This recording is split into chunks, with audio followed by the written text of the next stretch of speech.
Chairman, this amendment seeks to strike all of the funding for the Department of Energy's Energy Efficiency and Renewable Energy Program. This program under the Department of Energy allows the government to invest millions of taxpayer dollars in high-risk research and development schemes for green energy, quote-unquote, projects to the tune, as we've heard already, of over $1.7 billion. The government should not be subsidizing the research and development initiatives of individual companies.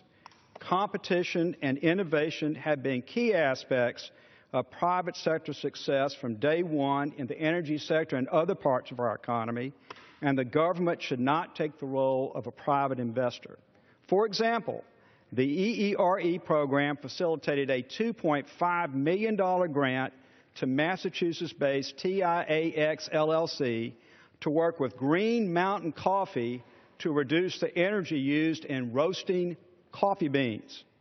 The program has also allowed for millions of dollars to large chemical and auto companies, such as providing a subsidy to Ford Motor Company to develop a new sheet metal forming tool. Now, I have nothing against those companies, but why should the government be picking and choosing winners and losers? Every business has a bottom line, which is in and of itself a direct incentive for developing methods for becoming more energy efficient and innovative.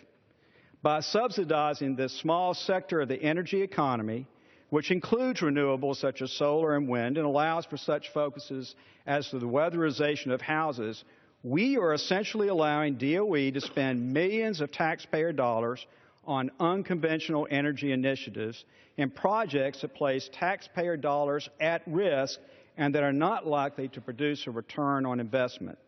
We as a Congress have continuously stated the need for an all-of-the-above energy strategy, but continued investment into the EERE program focuses on a small portion of a largely unproductive portion of the energy sector at the expense of more traditional energy sources, such as fossil fuels and nuclear, that we have a proven, reliable track record on.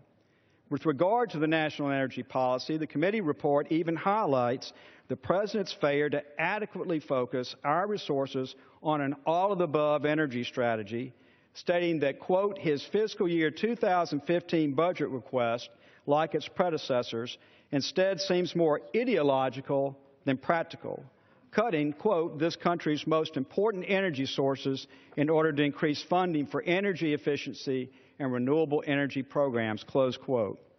It goes on to state that, quote, as attractive as renewable energy may be, it will supply only a mere fraction of this country's energy needs over the next 50 years, and it presents considerable challenges to the nation's existing electric power grid, given its increased variability and uncertainty from supply and demand changes, close quote. At a time when our economy continues to recover and many Americans continue to struggle to make ends meet, including paying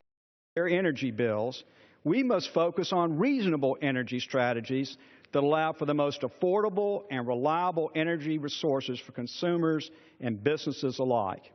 I am pleased that the committee has made reductions to this account in general.